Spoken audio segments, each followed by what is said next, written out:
และอันที่3ครับคือ good communication ต้องเรียนที่เลยครับอุปสรรคปัญหาเลยครับก็คือว่าลูกค้าหลายเจ้าครับธนาคารหลายเจ้าไม่ค่อยสื่อสารครับกับทางลูกค้าให้สร้างความชัดเจนก็นี่ครับเป็นความคาดหวังในปัจจุบันนะครับจากการศึกษา Messenger แต่ทำเซอร์เวย์นะครับทั่วโลกนะฮะว่าลูกค้าต้องการ convenient ครับ efficient และก็ผู้สื่อสารที่ดีต่อไปครับที่สังเกตนะ more likely to shop around แปลว่าอะไรครับลูกค้าในปัจจุบันนะฮะ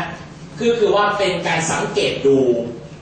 สินค้าและก็มีทางเลือกเยอะขึ้นนะฮะแปลว่าช้อปปิ้งกับเราคือเหมือนเรามาดูทั่วไปอย่างที่ดูช้อปปิ้งอ่ะคือไม่ได้ตั้งใจจะซื้ออะไรทันทีครับแต่ปัจจุบันนะฮะแล้วก็ more willing นะฮะ to punish reward นะคือเหมือนว่ามีคือบอกได้เลยว่ามีการถกเถียงต่อว่าธนาคารคือ voice out ได้เต็มที่มากกว่านะครับปัจจุบันแล้วลูกค้าไม่ได้มีใครเก็บความคิดละโมโหก็บอกโมโห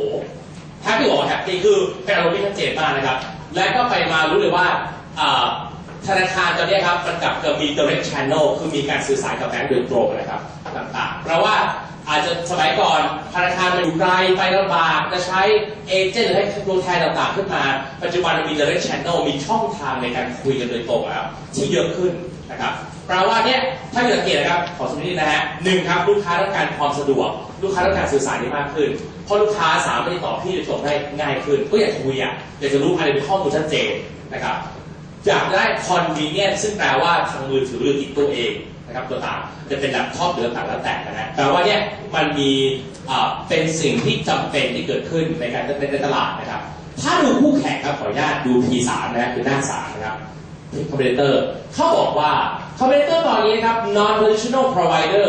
traditional provider คือธนาคาร non ก็คือว่าที่เหลือที่เหลืออื่นๆทั้งหลายเนี่ยฮะที่ไปมาเซิร์ฟหรือมาส่งเสริม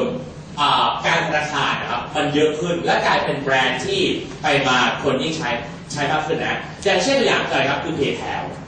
อย่างนะฮะ PayPal ไม่เป็นธนาคารอยู่แล้ว PayPal เป็นแค่ส่วนหนึ่งของระบบของสามารถชำระผ่านได้เป็นแค่ channel แค่เด็กแต่ PayPal เป็นแบรนด์ที่ international มากดู confident มากคนเชื่อแบรนด์นี้อย่างเงี้ยฮะแปลว่านี่เราเป็นรูปแบบนะฮะแปลว่าหรือนะครับตัวอย่างการให้เครดิตการ์ดนะฮะ Amazon ก็มีการตัวเองตอนนี้หรือขนาดเซ็นทรัลต้องไปโคกับกรุงศรีไปสร้างเซ็นทรัลการ์ดแบบต่างๆแต่นี่ธนาคารทางเซ็นทรัลไฟแนนเชียลกรุ๊ปก็กลับไปมีเงินรูปเป็นเงินกู้ด้วยคือโลนี่ต่างหากโทรมาเลยนะผมจากเซ็นทรัลค่ะจะขอจะกู้ตังค์ไหมครับแต่ว่าเนี่ยเซ็นทรัลมันกลับไปรู้เลยว่าแบบขนาด non traditional base คือเคยเป็น financial ที่เป็น banking sector เพียวๆเนี่ยกลับกลายมา diversify ตัวเองมากยิ่งขึ้นธุรกิจต่างๆสามารถจะมี more product line นะครับต่างๆทำและโปรดักต์เหล่านี้ไม่ใช่ว่าไม่เชื่อลูกค้าก็เชื่อเช่นกันนะครับถ้ามองคู่แข่งต่อครับเทสโก้เทลโก้นะครับเป็นธนาคารนะครับอันนี้เป็นเหมือนกันเป็นธนาคารที่มันเป็นแอปพลิเคชันแพลตฟอร์มนะฮะเป็นตัวอย่างครับตัวอย่างที่ให้ตัวอย่างเทสโก้บอกว่า peer to peer mobile payment คือตัวเองครับเป็นคนที่บริการในการชำระทางออนไลน์นะครับทางมือถืออันนี้ก็บอกว่าในนี้มันจะเป็นสิ่งที่เกิดขึ้นในอนาคตอย่างแน่นอนว่า mobile payment service เนี่ยสู่ลูกค้าเนี่ยจะเยอะและจะมีการพัฒนาอย่างต่อเนื่องครับนะและก็ payment application service เนี่ยก็จะเยอะขึ้นคือแอปทั้งหลายเนี่ยที่เชื่อมโยงระหว่างธนาคารเนี่ยจะเยอะมากครับและก็เทคโนโลยี provider คือเป็นคนที่จะเริ่มเทคโนโลยีใหม่ๆนะครับที่เกิดขึ้น payment ecosystem คือมีการพัฒนาเขาเรียก ecosystem คือว่าสิ่งแวดล้อมนะครับรอบตัวของการชำระทางเดี๋ยวนี้ครับมันจะมีความครบวงจรและ emerge a number of different players คือมันจะมีผู้ที่เกี่ยวข้องเยอะขึ้นครับถ้าพี่จ่ายตังค์ตัวอย่างนะฮะจ่ายตังค์นะสักอย่างปัจจุบันตอนนี้ถ้าพี่ออนไลน์แล้วกันนะฮะพี่ก็สามารถที่จะไม่ใช่นะคืออยากชำระทางปัจจุบันคือรูปบัตรจ่ายเงินสดเห็นนะแต่ว่าเดี๋ยวนี้พี่สามารถคือเอามือถือหนึ่งแอคเตอร์แล้วนะฮะมีกิจการที่ในมือถืออีกหนึ่งแอคเตอร์แล้วนะแอปพลิเคชันนะไปแตะที่เครื่องโดยตรงแปลว่าจากตอนแรกคือมีแค่แบงค์ตัวเครื่อง merchants มีแค่เนี่ยนะเดี๋ยวนี้คือกลับกลายมี Samsung ซอฟต์แวร์ข้างในกิจการของ P-Safe ข้างในแตะเข้าเครื่องอีกต่างหากและก็ชำระที่แปลว่า evolution ที่มันเป็นไปว่า ecosystem หรือสิ่งแวดล้อมการจ่ายตังค์แล้วกันนะมันกลับกลายขยายเพิ่มขึ้นเลยครับจากเคยเป็น direct contact ก็จริงแต่กลับกลายมีปัจจัยมาเพิ่มเติมนะ ต่างๆนะครับแปลว่าเป็นการเป็นเทคโนโลยีเบสเยอะมากนะครับธนาคารในอาริโคอันพวกเช้าที่จำได้เนี่ยเน้นสำคัญประการหนึ่งคือว่าธนาคารอาจจะจำเป็นต้องร่วมทุนและก็ร่วมแรงในการหาธุรกิจเชิงแอปพลิเคชันหรือธุรกิจในเชิงของเทคโนโลยีมากขึ้นนะครับไม่ได้เป็นเพียงแค่ใช้บริการนะแต่เป็นการร่วมลงทุนหรือร่วมปฏิบัติเพื่อ create นวัตกรรมใหม่ๆเชิงธนาคารนะครับอันนี้ก็เป็นสิ่งที่เขาแนวโน้มนะฮะที่เขาแบบอยากคือในส่วนของเทรนด์ที่เล่าสู่ประชานะครับต่างๆครับเราบอกเพิ่มเติมนะครับคนที่เป็น traditional competitor หรือเป็นแบงก์ทั่วไปนะครับ begin to harness the latest innovation คือเริ่มนะครับในการไขว่คว้าครับและก็หานะฮะ innovation ใหม่ๆในโลกคือพยายามหาเยอะๆเลยฮะว่าใครเด็ดๆอยู่ตรงไหนบ้างนะครับตรงนั้นและก็ innovator ครับหรือว่าบุคคลที่ innovate เยอะๆคือบุคคลที่สร้างสรรค์นะฮะต้องมี smart technology คือเป็นคนที่หาเรื่องใหม่ๆเยอะๆฮะก็คือที่เคยใช้ที่ว่านี่ครับเป็นตัวอย่างนี่เป็น Kickstarter นะฮะพี่ๆ Kickstarter นะครับถ้าเราได้โอกาสเข้าไปดูนะฮะจะมีโครงการมากมายครับที่เป็นสินค้าใหม่ๆซึ่งเป็นคนที่มีเงินทุนเยอะนะฮะเจริญตรงอันนี้ครับคือเขาขอตังค์ตัวอย่างเช่นนะครับเขาได้ตังค์ไป185,000 เหรียญนะฮะซึ่งเขาขอจริงๆเนี่ย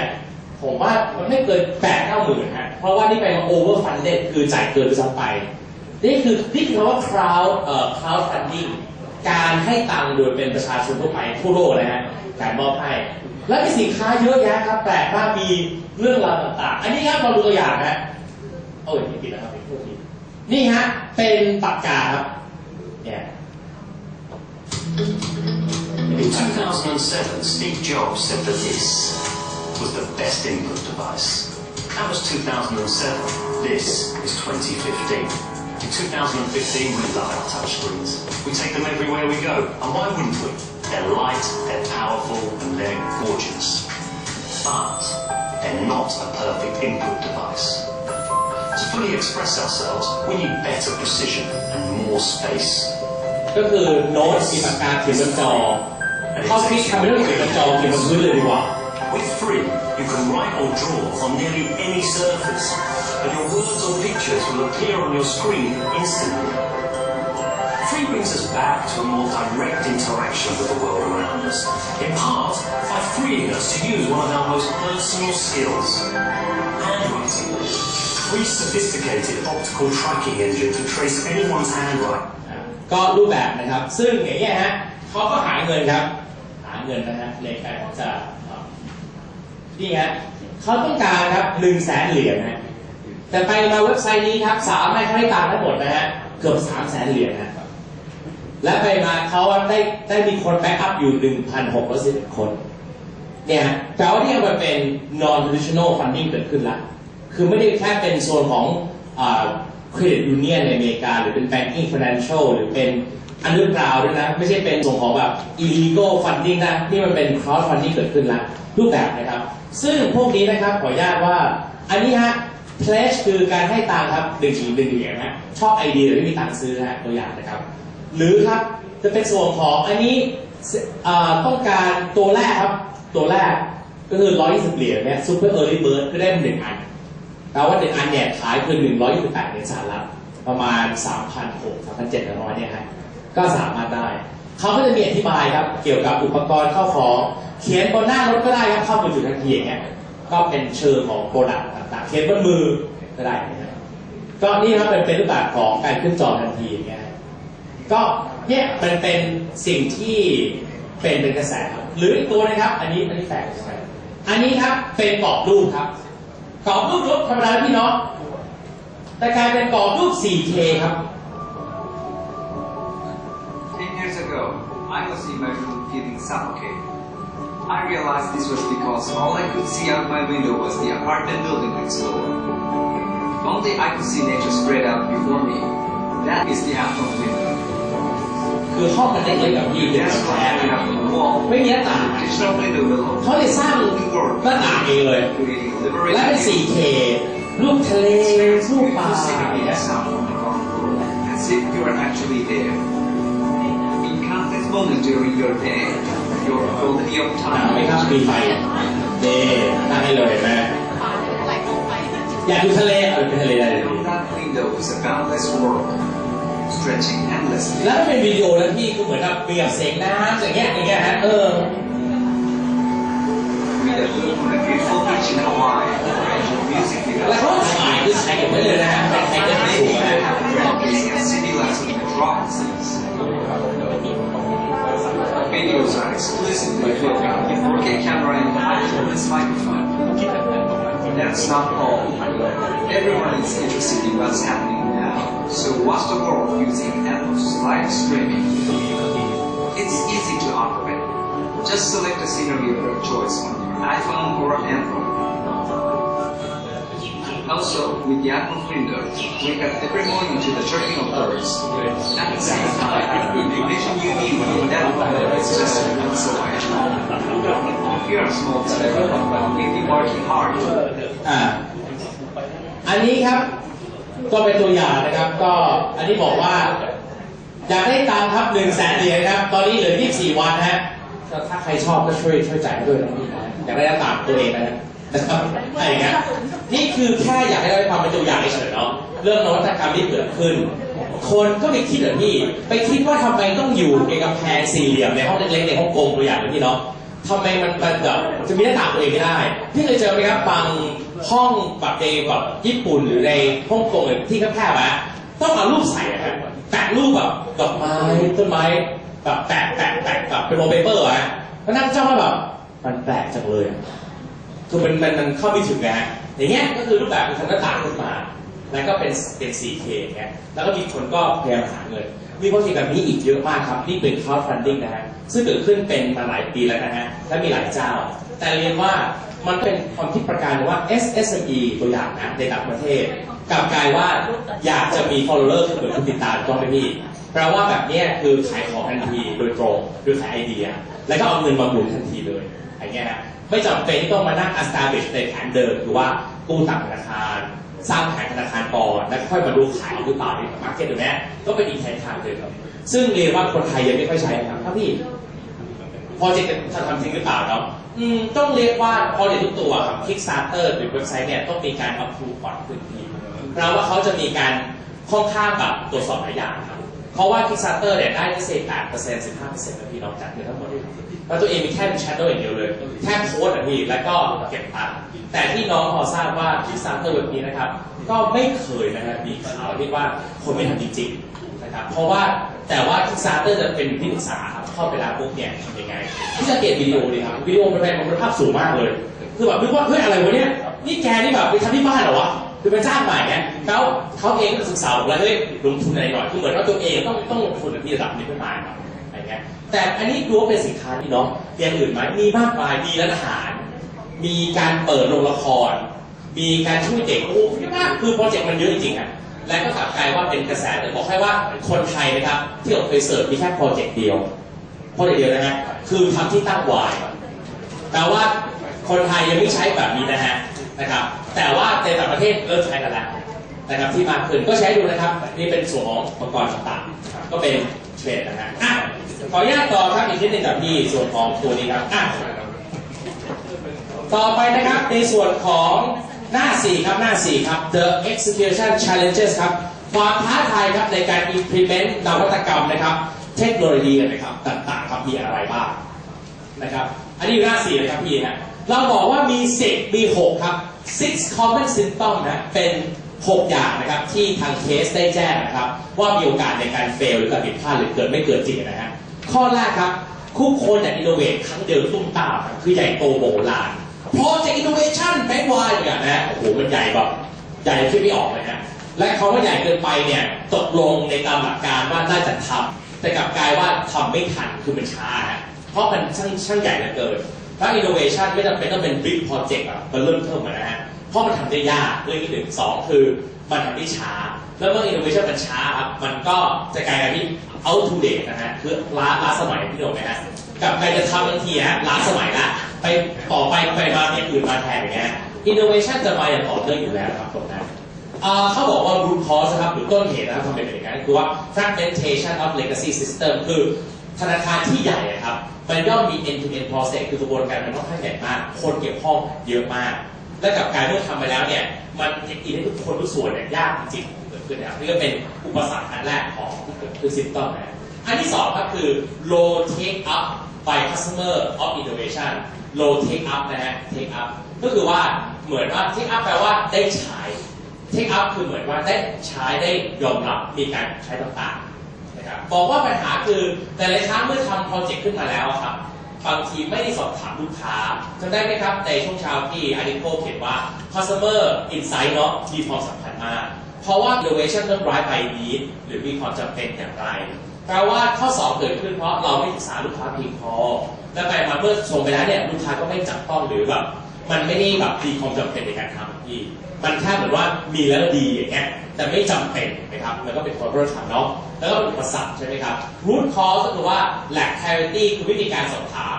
ลูกค้าและก็เข้าใจลูกค้า value คือไม่เข้าใจสูงนะความจำเป็นหรือความต้องการลูกค้านะเรื่อง value ตัวเองนะครับและก็มันก็กลับกลายว่าเป็นสิ่งที่เป็นปัญหาในการ take off คือเหมือนว่าให้มันรุ่งเรืองนะฮะตัวโครงการต่างๆเหล่านี้ครับที่ซีซั่นที่2ครับซีซั่น3กับ4ครับพี่3กับ4ครับข้อ3นะครับข้อ3นะฮะคือ difficulty ครับ in articulating the business case for innovation ก็คือว่ายากครับในการที่จะสร้างนวัตกรรมให้เกิดผลเป็นธุรกิจเพื่อจริงแม้หลายๆครั้งคือ innovation idea มันดีนะพี่เนาะแต่ไปมาเมื่อดู CFO หรือดูสายการเงินเนี่ยบางทีมันไม่ตอบสนองผลกำไรในทางธุรกิจต่างๆก็เป็นปัญหานะครับที่เจอซึ่ง root cause บอกว่าใครเป็นต้นเหตุนะครับคือว่า poor tracking of benefit นะครับก็คือปัญหาคือไม่มีการติดตามผลประโยชน์นะครับและก็ดูโครงการระยะสั้นจนเกินไปแล้วไม่มีการเรียกว่าวางแผนถามในภาพรวมใหญ่กว่านะฮะต่างๆข้อ4ครับซิมตัมที่4ครับ innovation is outdated คือล้าสมัยไปแล้วนะครับ by the time deliver คือกว่าโครงการที่จะ kick off และ deliver นะครับนวัตกรรมนั้นก็ล้าสมัยแล้วคือแม้ถึงทำเรียบร้อยแล้วจบแล้วแต่พี่เองยังอยู่ระหว่างทางอยู่เลยสักพักเดินต่อไปพี่บอกพี่สำเร็จแล้วแม้ถึงไปถึงแล้วคือมันล้าสมัยไปแล้วครับตรงนั้นเพราะว่าบางทีมันนี่คือสาเหตุประการว่าทำไมนวัตกรรมต้องคิดถึงหน้าปี2 ปีนะพี่นะคือต้องคิดล่วงหน้าจริงๆฮะถ้าพี่จะ implement แค่สินค้าบริการใหม่ๆหรือพี่จะไปหา value ใหม่ๆแปลว่านะครับพี่สินค้าบริการนั้นมีตัวตนในตลาดอยู่แล้วที่คู่แข่งสามารถ implement ได้เหมือนกันและกลับกลายเป็นคำถามว่าใคร implement ได้เร็วกว่าก็ชนะสงครามนี้ถึงจำเป็นต้องมองภาพล่วงหน้า2 ปีล่วงหน้าหรือ3 ปีล่วงหน้าพี่ว่าที่มีอะไรที่เด็ดกว่านี้นะฮะและไขว่คว้าหามันก่อนที่แบงค์อื่นจะไขว่คว้าหามันอย่างเงี้ยครับต้องมีการพบเก็บล่วงหน้ารูทคอสนะครับก็คือว่ามีช็อตเทคคือไม่ค่อยพัฒนาทักษะสกิลของคนนะครับในการค้นหาต่างๆหรือบางทีปัญหาเรื่องเงินหรือปัญหาเรื่องการอนุมัติโครงการเพราะมันล่าช้ามากต้องผ่านกรรมการหลากหลายครับไปมาสักทีก็กลับไปเป็นปีแล้วไปมาก็ไม่ได้ implement ขึ้นมานะครับอันนี้เป็นซิมตัมที่5ครับกับ6ครับ2ตัวครับข้อ5ครับคือ strong Asian capability but few idea ครับ develop successful beyond proof of concept คือบางอย่างนั่นคือไอเดียดีไอเดียเยอะไอเดียแบบพูดคุยเยอะมากครับแต่เมื่อลงมือปฏิบัติในส่วนของการพัฒนาไอเดียนั้นเป็นเรื่องจริงขึ้นมาเนี่ยไม่เคยทำละคือไอเดียดีชอบคุยการเจริญต่างๆขึ้นมาครับแต่เมื่อไปถึง action plan ปฏิบัติโคขึ้นมาเนี่ยไม่มีใครค่อยติดตามผลงานตรงนี้ก็ลำบากครับก็กลายว่า innovation นั่นคือว่าไม่ค่อยได้ manage นะครับแล้วก็ไม่มีdiscipline คือเหมือนว่าไม่มีระเบียบการในการที่ให้มันเกิดความสำเร็จเกิดขึ้นได้สุดท้ายครับซีรีส์ที่6ครับ innovation is converted to one line of business or geography คือนวัตกรรมที่อยากทำเนี่ยครับกลับกลายว่าเซิร์ฟหรือให้เฉพาะแค่คนกลุ่มใดกลุ่มหนึ่งจบไปหรือธุรกิจสายใดสายหนึ่งจนไปแต่นะมัน individual business unit เนี่ยก็คือบางทีค่าใช้จ่ายมันสูงมากครับหรือว่าพวกนี้เนี่ยมันจะเป็นมันแนวคิดคือประโยชน์มันค่อนข้างน้อยเกินไปนะครับจบเกินไปถ้ามองต่อนะครับมันมีตัวกราฟตัวของกล่องนะครับอันนี้ก็แค่เป็นส่วนของการอธิบายอันนี้เป็นตามหนังสือนะครับที่มันจะมีในชี้นะครับจะมีกราฟพวกนี้อยู่แล้วในเซนเจอร์นะครับก็แค่แสดงความแล้วว่า element upside response การตอบสนองเป็นอย่างไรนะครับก็ concentrating resources on field-specific innovation คือเป็นการที่จะมุ่งเน้นทรัพยากรนะครับที่มันจะตรงจุดมากยิ่งขึ้นนะฮะและสามารถใช้นะครับแล้วก็ใช้บ่อยๆได้นะฮะ และก็อันนี้เป็นเหมือน key change คือข้อการเปลี่ยนแปลงอะไรบ้างนะครับก็คือว่าต้อง align business unit ให้ share agenda แปลว่าธุรกิจครับทุกคนต้องมีภาพรวมเดียวกันและก็มีความสอดคล้องด้วยกันและก็เรื่อง strategy ครับก็มีการจัดสรรความสำคัญเรื่องการลงทุนต่างๆนะครับและก็อันนี้ก็คือ creating นะ diversification for small number of low risk project คือสามารถออกแบบนะครับให้เกิดโปรเจกต์ขนาดเสี่ยงน้อยนะฮะเสี่ยงน้อยและสามารถกระชับได้เร็วครับแปลว่าเพื่อให้เกิด approval เร็วขึ้นแปลว่าถ้าเราทำบิ๊กโปรเจกต์ใหญ่ๆขึ้นมาเนี่ยครับมันก็จะฟุกช้าและดำเนินรายการแล้วลองตัดทอนให้โปรเจกต์มันเล็กลงและก็ให้มันสามารถถึงเป้าได้เร็วขึ้นและสามารถโดน approve ได้ง่ายขึ้นต่างๆพวกนี้ครับนะอันนี้ก็เป็นเรื่องของ key change ครับการเปลี่ยนแปลงใหม่ๆนะฮะก็คือมีตั้งแต่ for business technology นะฮะมีการสร้างเป็น phase agreement มี dedicated and involved in security มี process คือมีการจัดสรรทีมนะและก็มีการเรียกว่าสร้างความแน่นอนว่าโครงการจะเกิดขึ้นจริงๆครับหรือว่า accurate ไม่ใช่ opportunity คือเหมือนว่ารับโอกาสต่างๆนะฮะของพวกนี้อันนี้ก็เป็นเหมือน strategy ครับกลยุทธ์นะฮะที่สามารถจะเปลี่ยนแปลงให้เกิดขึ้นได้ถ้าเป็นข้อนี้ครับมันเกี่ยวกับ organization behavior change ครับองค์กรนะฮะพฤติกรรมเป็นเช่นไรนะครับและก็ empowering leader เป็นการทำให้ leader เนี่ยครับเป็นคนที่มีอำนาจสิทธิ์มากขึ้นนะครับนี่ครับก็ถ้าดูข้อแรกนะครับ create the leadership and workforce traditional way of working นะครับ disrupt นะฮะแปลว่าไม่ให้มีนะครับสร้างผู้นำนะครับและก็กำลังทำงานนะให้คิดแตกต่างนะครับไม่ทำงานเหมือนเดิมเห็นไหมฮะไม่ทำงานเหมือนเดิมครับ disrupt นะฮะไม่ทำงานเหมือนเดิมโดยครับขอให้ทุกคนนั้นได้มีความคิดนวัตกรรมมากขึ้นคือ leader นะฮะต้องสามารถ innovate ได้ดีขึ้นนะครับหรือมีความคิดหรือมีต่างๆคำว่า mandate นะครับแปลว่าบังคับนะฮะให้สามารถมีเป็น innovate จริงใจ provide tool and tap up experience inside your workforce ครับสามารถจะให้อุปกรณ์หรือให้เกี่ยวกับแพลตฟอร์มต่างๆให้คนนั้นสามารถจะ innovate ได้นะฮะและก็ให้ reward ครับเมื่อเกิดความสำเร็จเกิดขึ้นก็ให้ reward ให้พนักงานที่สามารถ innovate ได้จะเป็นเงินหรือไม่เป็นเรื่องสำคัญครับอาจจะเป็นทั้งคู่ก็ได้ครับแล้วแต่ไปเรื่องต่อไปครับเรื่องเกี่ยวกับpartnering with vendor ครับ to create innovative way of solution คือเป็นการ partner นะครับกับoutsource ต่างๆนะครับมากยิ่งขึ้นนะฮะในการหาหนทาง solution ให้ลูกค้าต่างๆนะครับอันนี้ที่บอกครับ partnering คือลองไปหา solution ใหม่ๆนะครับแล้วก็ establishing strategic partnership นะฮะหา partnership เพิ่มเติม exchange ครับและเก็บข้อมูลข่าวสารต่างๆได้ครับ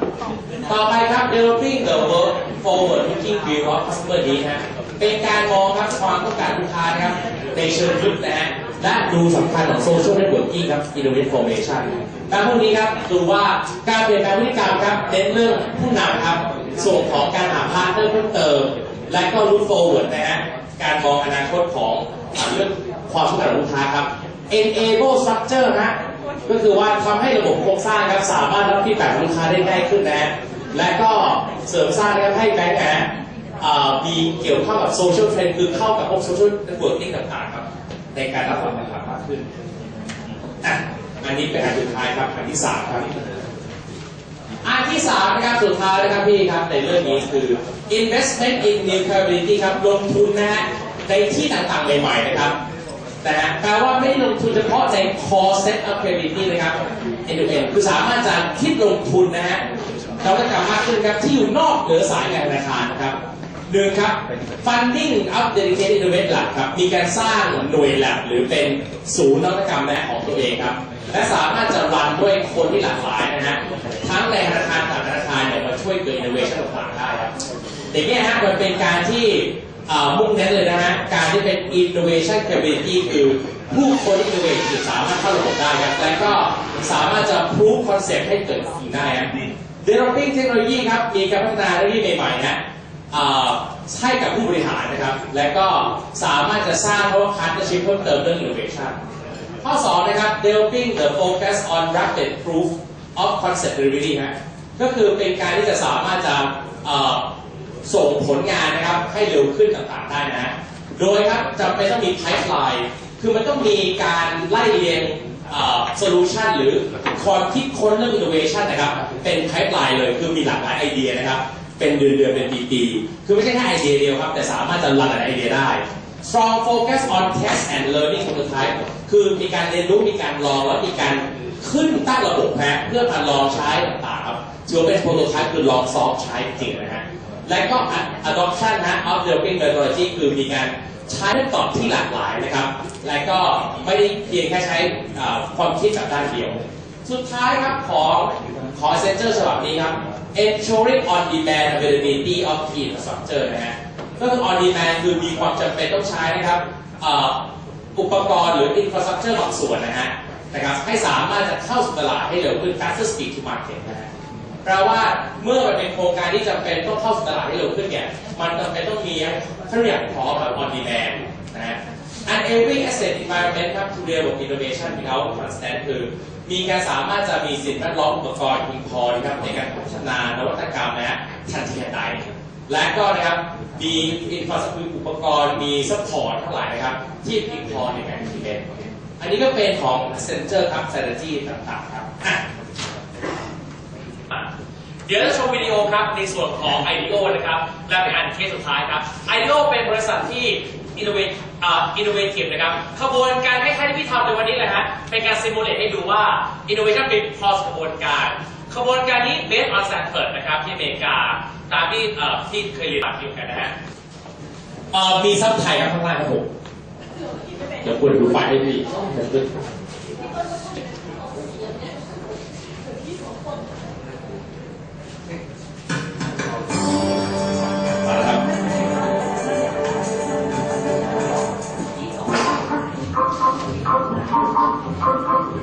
It used to be that you deferred to the boss.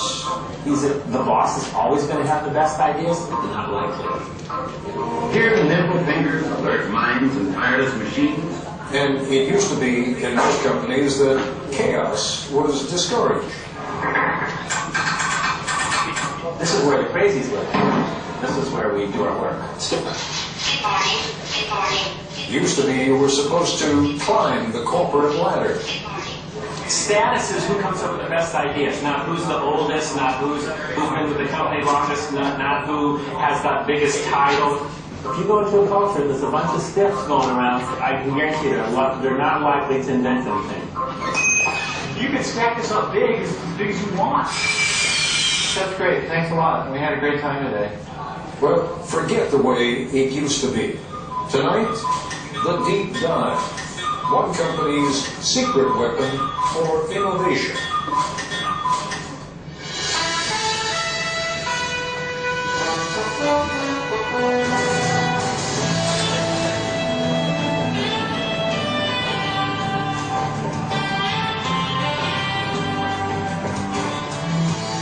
A lot further along in this broadcast, near the end as a matter of fact, you will hear one of the central characters suggest that we look around. The only thing that's not designed by anybody, he will say, is nature. Actually, you could say the same thing by observing that the only designs that don't require constant modification are the ones we find in nature. But the point is well taken. From the buildings in which we live and work to the cars we drive or the knives and forks with which we eat, everything we use was designed to create some sort of marriage between form and function. Does it work, and can we make it look interesting or attractive? What is truly amazing is how long we tend to put up with things that may not work particularly well, or may look especially unattractive simply because we're accustomed to them, and because no one has ever suggested redesigning those things. There's an interesting distinction between design and invention. Whoever came up with the idea of dental floss, for example, was an inventor, but the man or woman who put it inside that clever little plastic box that lets you tear off just the right length, that was a designer. Now, how does the process of designing a better product work? And would it be interesting to watch that process? When we first broadcast this program back in February, we weren't at all sure what you would think, but judging by the number of you who ordered video cassettes of the program and the number of people who contacted the industrial product design firm that is featured in this program, you liked it a lot. Here was the premise of the program. We went to IDEO, the product design folk, and said, take something old and familiar, like, say, the shopping cart, and completely redesign it for us in just 5 days. ABC News correspondent Jack Smith tells us what happened next. 9 in the morning, day one, and these people have a deadline to meet. So, welcome to the kickoff of the shopping cart project. This is Palo Alto, California, in the heart of Silicon Valley, and these are designers at IDEO, probably the most influential product development firm in the world. Designers are the reason TVs have square screens, chairs 4 legs, and toothbrushes nowadays those squishy handles. In fact, it was IDEO that designed those squishy handles. IDEO has designed everything from high-tech medical equipment, a 25-foot mechanical whale in the movie Free Willy, and the first computer mouse for Apple. Smith ski goggles, Nike sunglasses, NEC computer screens. Hundreds of products we take for granted. This is called the Neat Squeeze toothpaste tube, which you invented. The man who runs IDEO is Dave Kelly, a Stanford engineering professor with a Groucho Marx mustache, a data genius, and an approach to innovation that usually works. Thank you, Fred. But not always. I can show you some products that failed. Came up with this idea called monster shoes, where you take these little monsters and lace them into your shoes, like this. And we built a bunch of them, and I didn't want those either. So Mostly what IDEO designs, though, does work, and it works very well. Dave and his design teams create about 90 new products every year. the point is that we're not actually experts at any given area. You know, we're kind of experts on the process of how you design stuff. So we don't care if you give us a toothbrush, a toothpaste tube, a tractor, a space shuttle, you know, a chair. It's all the same to us. We want to figure out how to innovate by using our process, applying it. And so for the next 5 days, the team will apply that process to bringing the supermarket shopping cart into the 21st century. I think first we should maybe all acknowledge that it's kind of insane to do an entire project in a week. Project leader is Peter Skillman, a 35-year-old Stanford engineer. Project leader because he's good with groups, not because of seniority. He's only been at IDEO for 6 years. The rest of the team is eclectic, but that's typical here. Whitney Mortimer, Harvard MBA. Peter Coughlin, linguist. Tom Kelly, Dave's brother, marketing expert. Jane Fulton-Suri, psychologist. Alex Kazaks, 26, a biology major, who's turned down medical school 3 times because he's having too much fun at IDEO. Is climbing up and doing this.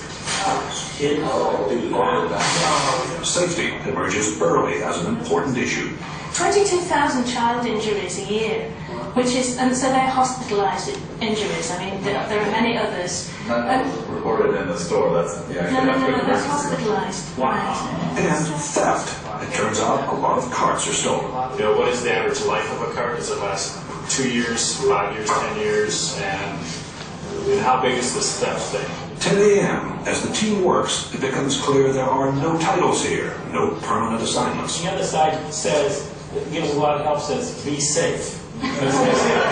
Everyone appears to be equal, and they love to mock corporate America.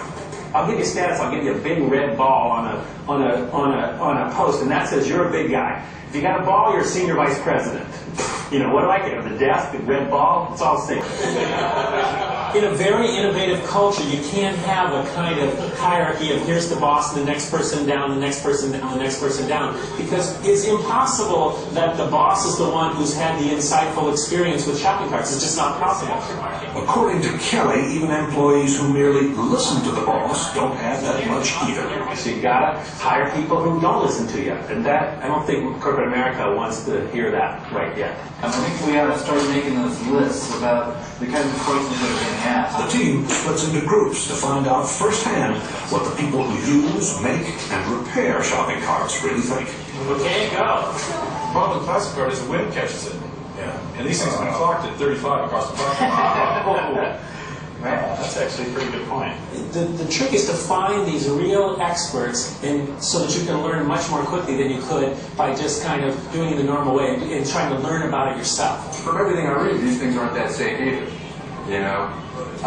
So probably the seat itself is going to have to be redesigned. What you're seeing here is the kind of social science, like anthropologists, you know, like you go and study tribes What is it that they do that we can learn from that will help us design a better cart? One of the interesting things for me is looking at how people really don't like to let go of the cart, except for the professional shopper, whose strategy is to leave the cart at various places. In corporate America, many bosses measure whether their people are, who the good people or the people who are performing, the ones that they see at their desk all the time. That couldn't be further from the truth. The people who are really getting the information are out here talking to the buzzes of the world, going to meet other experts, much more useful than sitting at your desk.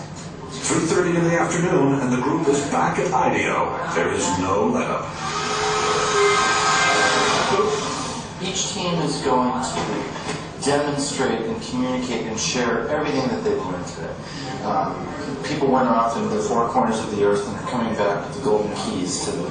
innovation. A shopping cart has been clocked at 35 miles an hour traveling through a parking lot in the wind. We were in the store in 2 hours, and it was truly frightening just to see the kind of stuff going on. You got to designate some people to make damn sure that the store owner's point of view is represented. After 9 straight hours, the team is tired. They call it a day. So, Very cool. well, that's great. Thanks a lot. We had a great time today.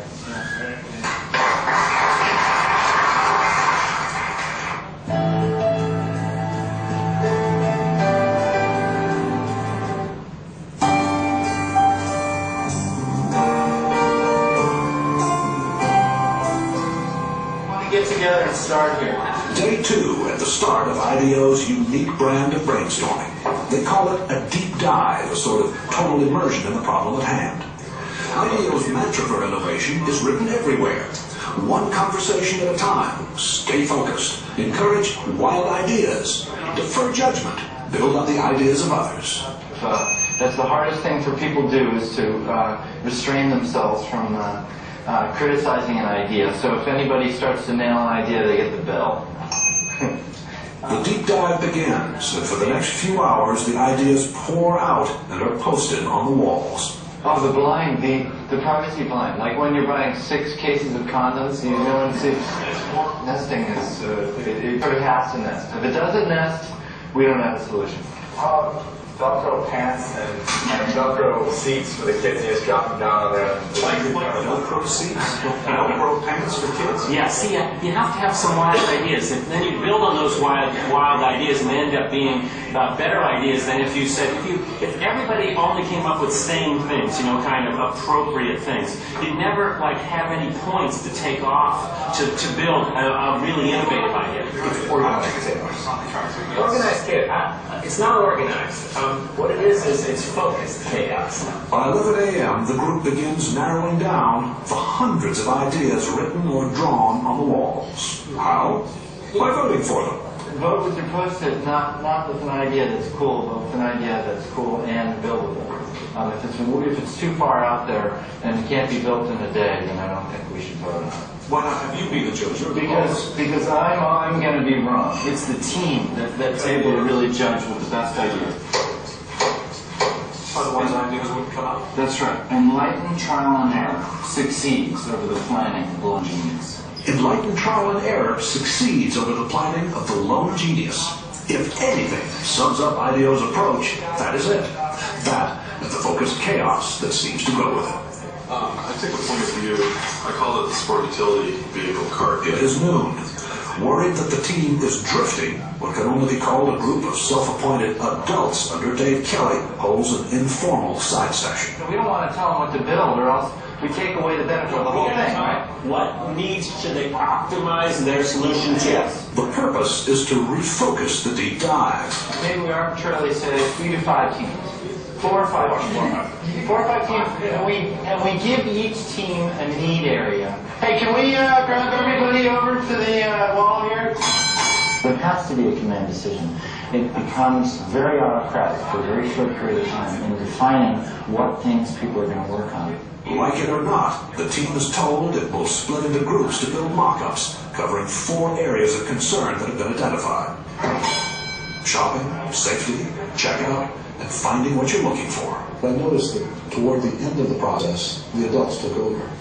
Yeah, that's because we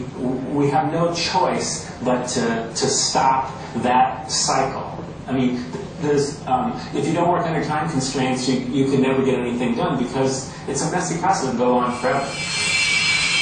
While the team starts building prototypes, Dave Kelly takes me on a tour of the rest of IDEO. What's happening in here is that's a client meeting. That's a first client meeting. That's the first time we met with the client. So we haven't trained them yet. If we took them straight from there into a room where music was blaring and everybody was throwing Nerf darts at each other, that would be a little hard to take. So we're warming them up. But this is where the crazies live. This is where we do our work. It's different. You can tell whether a place is playful in about the first 15 minutes as you walk down the hall. Being playful is of huge importance for being innovative. I mean, if you go into a culture and there's a bunch of stiffs going around, I can guarantee they're not likely to invent anything. Invent anything like this futuristic-looking instrument for kids. So no matter what you do with that thing, you always sound great. You always sound good. You have to make it so that this can happen. Whoa, is that a break? No, it didn't break.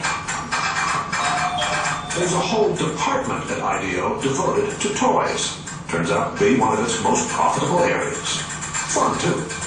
So we got these little wings, and no matter what you do, if I get in trouble here, it's always a spiral. At IDEO, they found that fresh ideas come faster in a fun place. Not only is the furniture on wheels to suit the needs of the moment, but people are encouraged actually to build their own work areas. And they were designing this space, and they said to me, we'd like to have, $4,000 extra in our budget for a DC-3 wing. And I said, DC, you have to have that? And they said, yeah, they have to have it. So that's a DC-3 wing. Piece of a DC-3 wing, yeah. And that's just decor. That's decor. That's ambiance. That says we're weird, and we're proud of it. Umbrellas on the ceiling to shade computer screens from direct sunlight. And bicycles on ropes to prevent clutter. The first guy who hung a bike up on a thing, he didn't come to me and ask me. He didn't ask some facilities person if it was okay. He tried it. And then, he waited and see if anybody complained. If nobody complained, another guy hung a bike up. And pretty soon, everybody's got their bikes up and nobody's complained, right? So it's that whole thing of trying stuff and ask forgiveness, instead of asking permission. It's the way people come up with new ideas. IDEO has such a reputation for innovation that client companies are increasingly asking Dave not just for new products, but also to remake their corporate cultures. You may be looking at the workplace of the future here. It's one thing to be able to do a product once in a while, but if you can build a culture and a process where you routinely come up with great ideas, that's what the companies really want. Okay, Peter, we're done. Back at the shop, it is 6 o'clock, and the 4 mock-ups are ready for showing. Baskets also can be, if you think you will have more volume, baskets can be put in. A modular shopping cart you pile hand baskets onto. A high-tech cart that gets you through the traffic jam at checkout. That you could mount a scanner on the shopping cart so that you as the customer, as you pull it off the shelf, would scan each item. One that's built around child safety. And another that lets shoppers talk to supermarket staff remotely. Yeah, where can I find the yogurt? But the adults, again, decide more work needs to be done before the mock-ups can be combined into one last prototype. Why don't we have all the cards come up here for a second? I think you take a piece of each one of these ideas and kind of back it off a little bit and then put it in the design. The design is still not there. But there's another motto at IDEO: fail often in order to succeed sooner. And some of the team will be up half the night trying to put together a design that finally does work.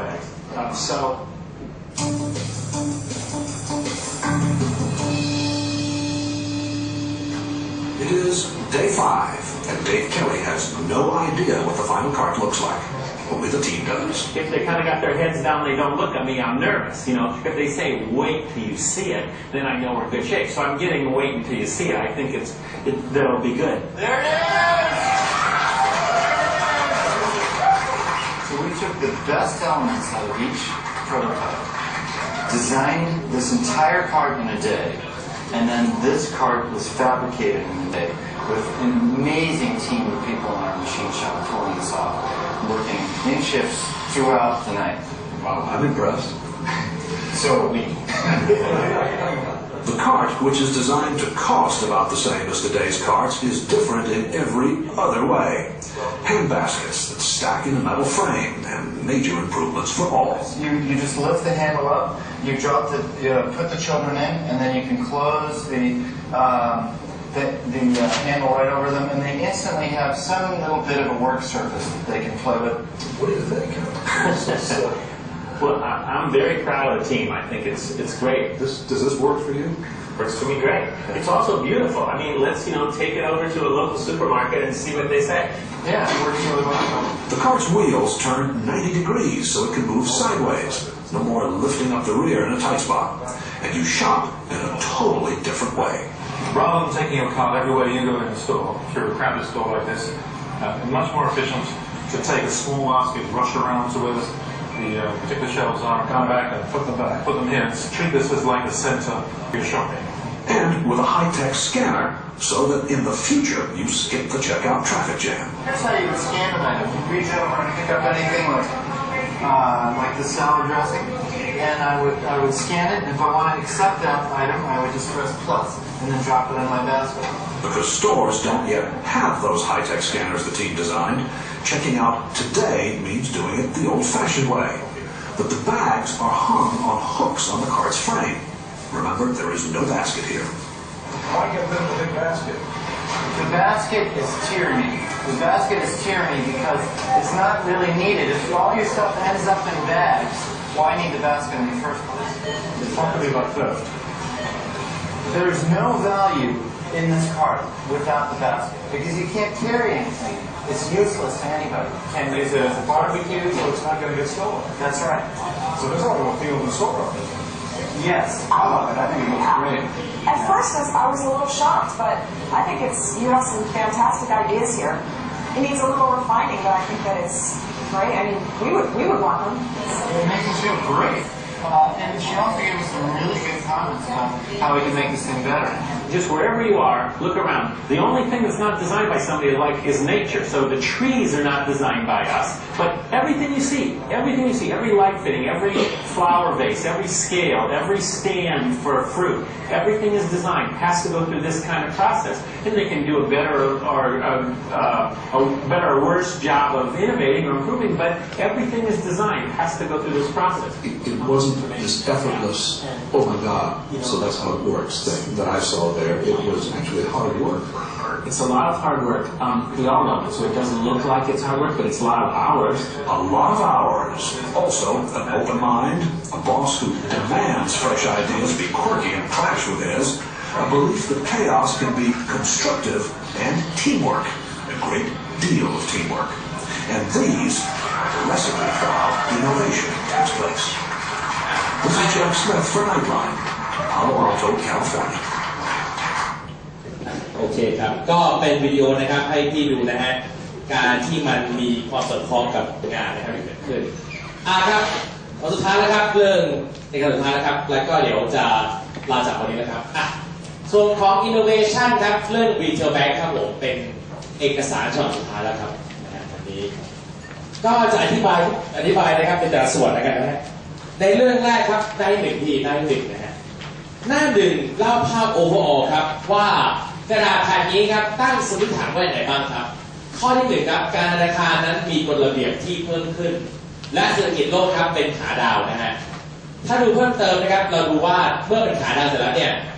มันทำให้เกิดธนาคารครับเกิดติดขัดเรื่องการที่ต้องมาจับให้กับ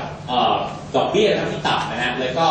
ทำให้คนนั้นไม่ค่อยจะยืมตังค์หรือไม่ค่อยอยากโลนนะฮะ depression ของการโลนก็ดีแมนหรือความต้องการก็น้อยลงเหมือนกันนะครับทำให้มาจิ้นของธนาคารเนี่ยก็ลำบากขึ้นนะฮะเรื่องเศรษฐกิจโลกก็ต้องมีการเปลี่ยนแปลงครับ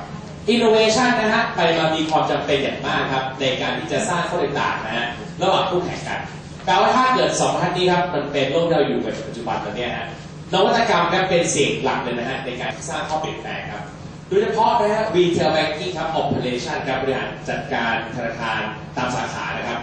มีความสำคัญนะที่จำเป็นต้องมานั่งดู operation ตัวเองครับแล้วก็โครงสร้างว่าเป็นอย่างไรนะฮะและก็จำเป็นต้อง protect ครับมีการป้องกันโครักษานะฮะฐานลูกค้าเดิมนะครับที่จะไม่ให้ไปครับการทำ กับ non-traditional competitor กลุ่มคู่แข่งที่ไม่เป็นแบงก์แบบพี่คือเรื่องว่าเราอาจจะต้องเ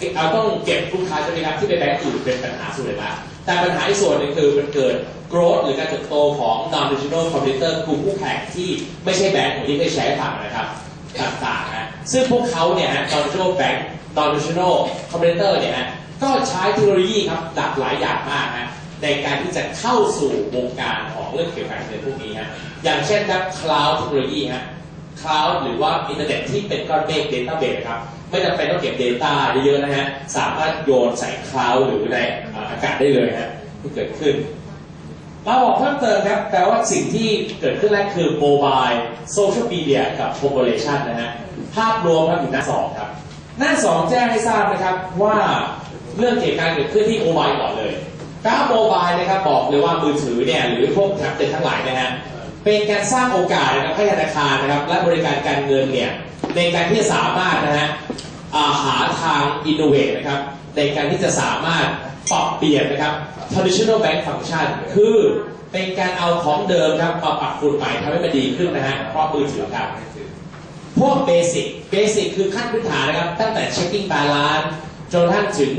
รูปแบบของการดู geography หรือ heavy body เหมือนไหมฮะตั้งแต่พื้นฐานคือการเช็คบัญชีเนี่ยหรือ advance ขึ้นเรื่อยๆเนี่ยโมบายสามารถช่วยได้นะครับแต่สิ่งที่บอกว่า disruptive คือมันจะเป็นเหมือนกันต้องมานั่งเขย่านะฮะ disruptive คือเหมือนว่าขัดแย้งหรือเขย่านะฮะส่วนของการทำธนาคารแบบดั้งเดิมและจำเป็นต้องค้นหาครับ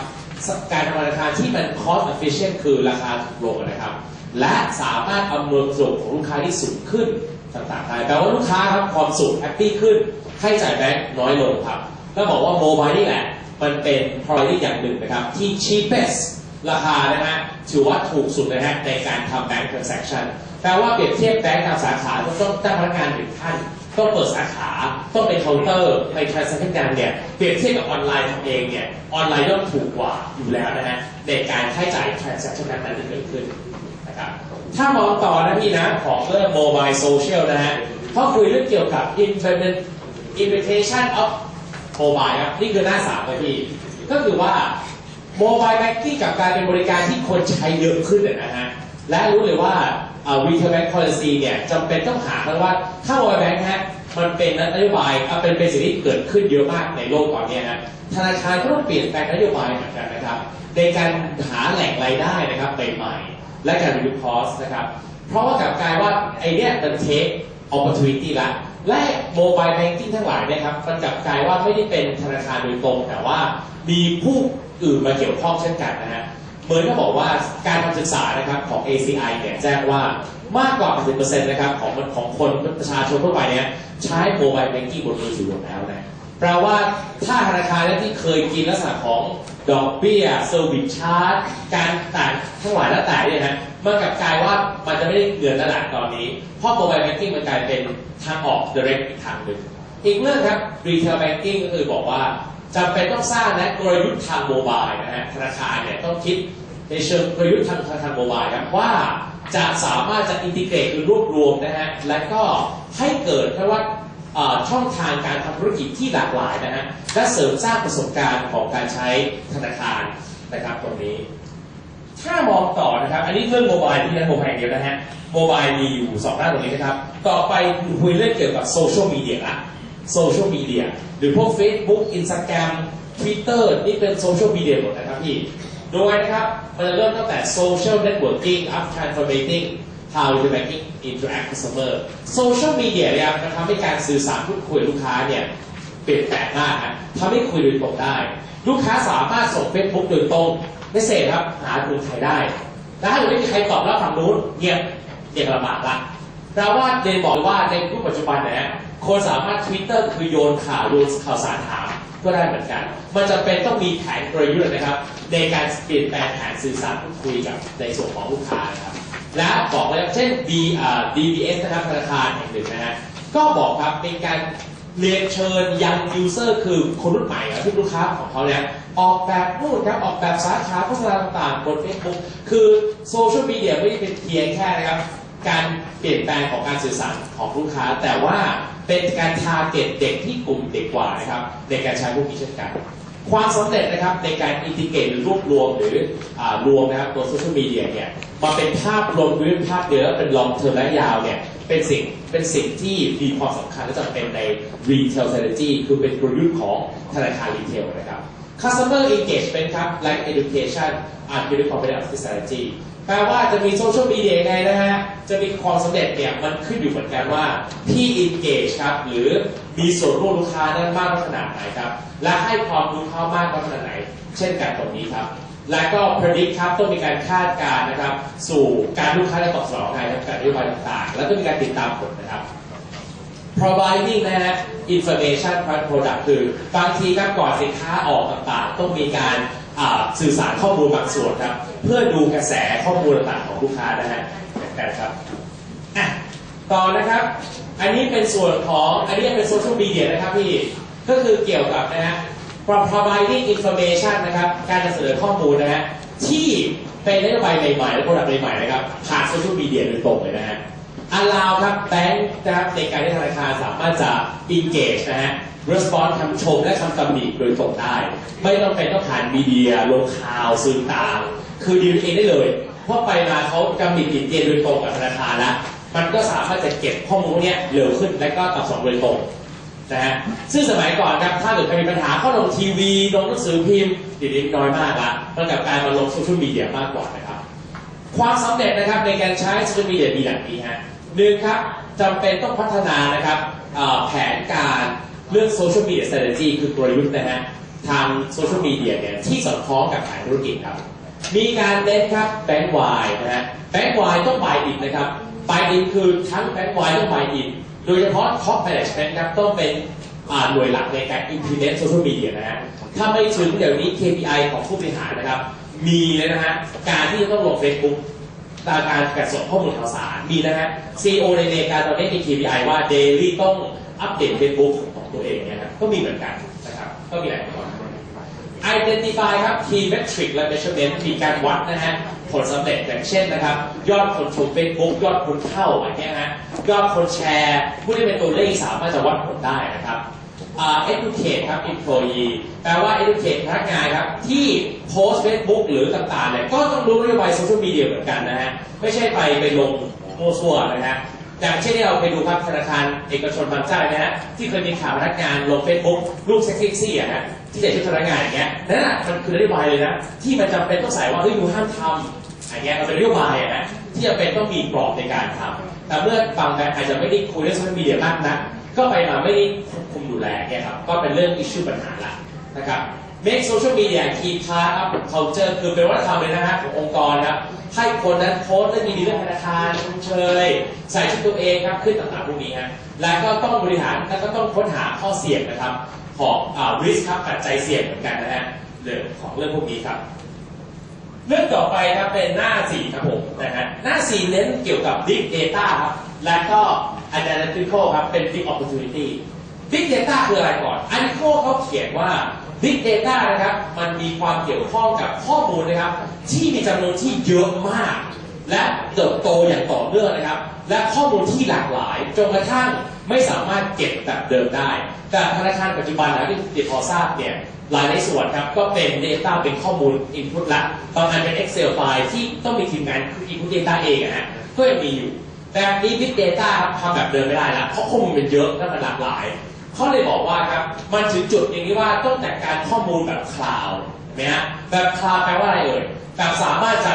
โยนในระบบเลยฮะอัตโนมัติทันทีนะฮะและสามารถ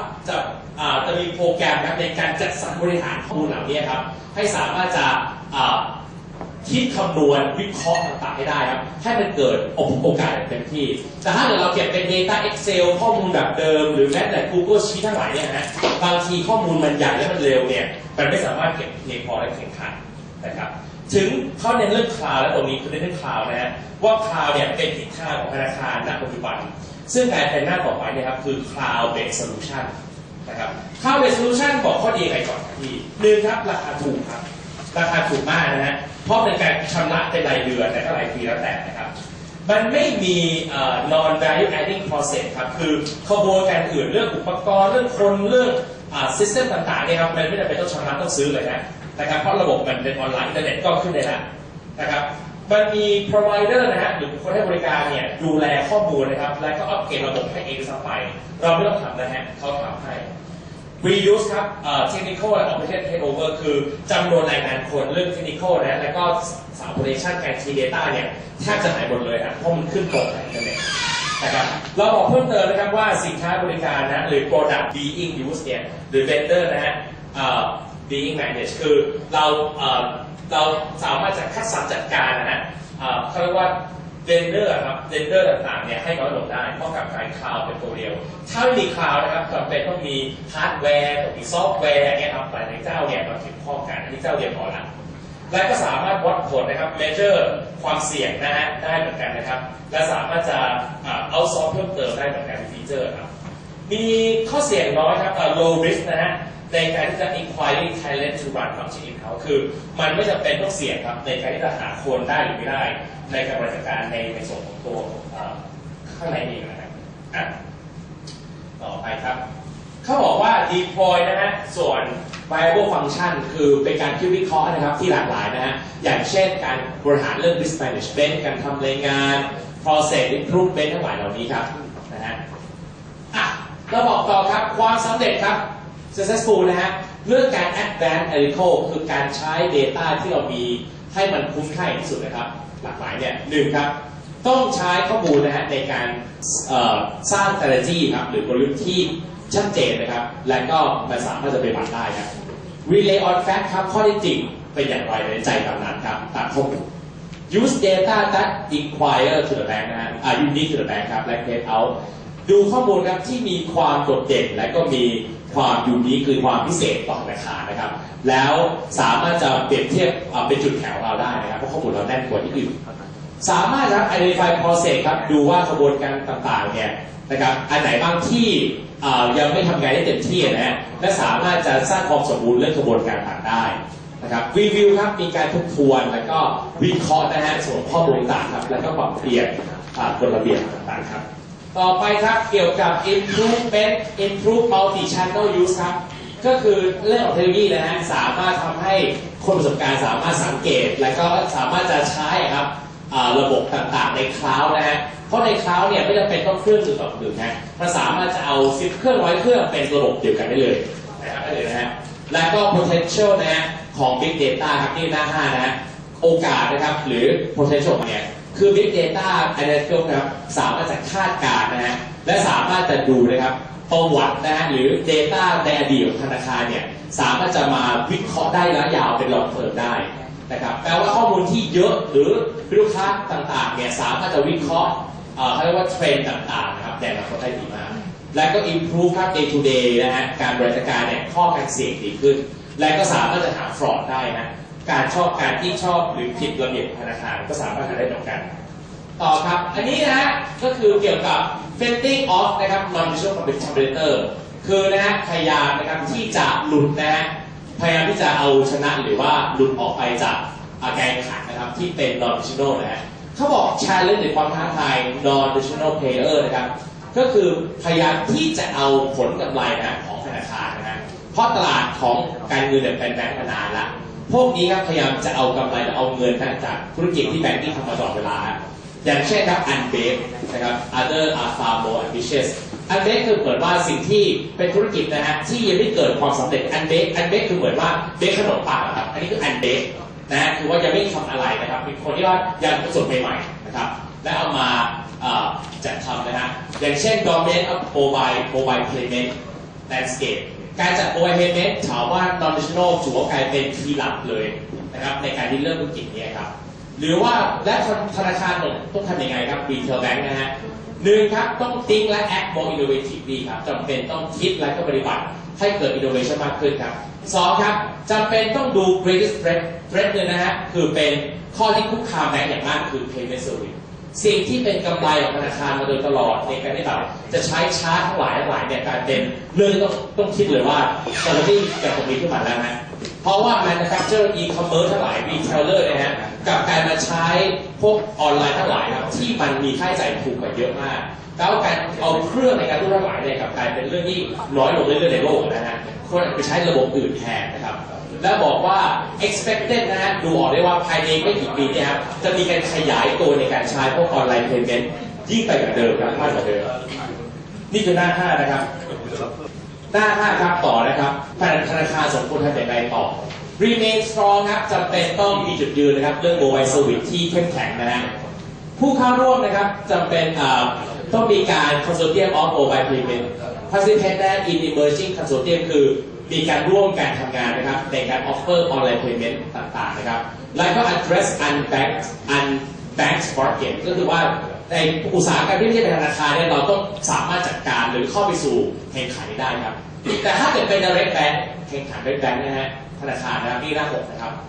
จำเป็นต้องเน้นเรื่อง internet base ครับต้องเป็นอินเทอร์เน็ตแล้วฮะและก็เป็น low operating cost นะครับนะความมีความสามารถนะครับในการเพิ่ม deposit account ที่สูงขึ้นได้นะครับให้ grow นะฮะมากยิ่งขึ้นโดยใช้ internet base ในการใช้การแปลว่าสาขาหรือแฟรนไชส์หรือ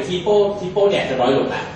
crowdfunding ครับอันนี้ที่เราเชิญที่ starter ให้พี่ดูนะฮะหรือ P2P lending ในการยืมตังค์โดยตรงเนี่ยฮะกลับกลายเป็นเรื่องที่แข่งขันเหมือนกันทำให้ building ต้อง build online community ครับสร้างเป็นกลุ่มสังคมในให้คนเชื่อธนาคารนะครับธนาคารเป็นกลุ่มที่น่าสำคัญมีความน่าเชื่อถือนะฮะและสามารถสร้าง popularity คือให้คนนั้นpopular among ให้คนที่เป็น small business เนี่ยพอใจอยากจะมากู้ยืมตังค์ในเลนที่ถูกกว่าได้มากกว่าเนี่ยถ้าทำธุรกิจได้crowdfunding มีข้อเสียอย่างนะฮะโอกาสบางทีอาจจะไม่ได้ตังค์ได้นะคือบางทีแค่เพ้อฝันครับแล้วก็ไม่สามารถได้ตังค์ก็มีเยอะเหมือนกันแต่บางทีไอเดียนั้นอาจจะแบงค์มีโอกาสในการทำมากกว่า Retail Bank ครับสมควรที่จะบริหารนะครับการข้อเสียเรื่องเครดิตนะฮะและก็ reach out หรือมีการติดต่อประสานงานพูดคุยกับธุรกิจเล็กๆอย่างต่อเนื่องอันนี้ครับหน้าสุดท้ายแล้วครับของเคสนี้ครับเขาเขียนว่า Who are they นะใครในยุคหน้าครับต่อไปนี้ฮะยุคต่อไปในเรียนครับเป็นใครเป็นคุณต่อไป Tech Savvy ครับเป็นคนที่เน้นเรื่องนี้มากๆฮะactive ในโซเชียลมีเดียพูดคุยหลากหลายอย่างในอินเทอร์เน็ตนะฮะและเป็นคนที่ครับชอบท้าทายชอบ changing the rule of engagement คือเปลี่ยนแปลงนะครับกฎระเบียบการสื่อสารพูดคุยนะฮะกับธนาคารแปลว่าสมัยก่อนจะมี complaint ไม่มีละจะกลายเป็น Facebook บนแทนนะแปลว่า changing the rule คือเปลี่ยนแปลงกฎเกณฑ์และก็วิธีฮะการที่ติดต่อธนาคารเปลี่ยนแปลงละ interact ครับแบงก์ออนไลน์ขึ้นในธนาคารออนไลน์เยอะนะครับพูดคุยโดยตรงต่างๆได้ครับและก็ส่วนของออนไลน์ community research new bank คือเป็นคนที่ชอบอ่านศึกษาเปรียบเทียบครับกับธนาคารอื่นๆธนาคารสมควรทำอย่างไรมี3ข้อสุดท้ายครับ 1. พัฒนาบริการและเซอร์วิสนะครับที่มันจะบอกคนกลุ่มนี้ฮะกลุ่มที่เป็นคนรุ่นใหม่ครับเรื่องในเรื่องต่าง increase mobility and social media present ถ้าแบงก์ตัวเองไม่มี mobility น้อยมี social media น้อยเพิ่มขึ้นเยอะให้มากขึ้นครับให้ดึงดูดคนกลุ่มนี้ครับและสุดท้ายครับต้องมี screen use screen real estate นะครับ of device and deliver information that reflect anytime anywhere ก็คือว่านะครับมีการดูฮะในส่วนของอุปกรณ์ต่างๆครับและก็สามารถที่จะให้ข้อมูลคนนะครับทุกที่ทุกเวลานะฮะตามที่เขาต้องการตามมือถือต่างอันนี้เป็นเคสสุดท้ายนะครับใน innovation นะฮะที่เจนะครับไม่ได้พูดเพียงแค่เคสเดียวนะครับขอแจ้งให้ทราบก่อนนะครับอีกครั้งหนึ่งคือเคสในส่วนของว่า what is innovation ประมาณ2 หน้าครับก็เป็นเล็กๆเองอันนี้สามารถดูแล้วข้อมูลค่อนข้างน้อยนะฮะนิดหนึ่งตรงนั้นนะครับก็ทั้งหมดที่เหลือฮะ5เคสได้ครอบคลุมหมดแล้วในวันนี้ครับพี่เรียบร้อยแล้วครับพี่ครับขอบคุณสำหรับวันนี้ครับยังไงก็อย่าทานวิสกี้กับไวน์จนเพิ่มมากกว่าไหนนะครับและก็ยังไงก็เก็บบ้างนะครับสำหรับของใหญ่ครับพี่ขอบคุณสำหรับวันนี้ครับพี่ครับสวัสดีครับพี่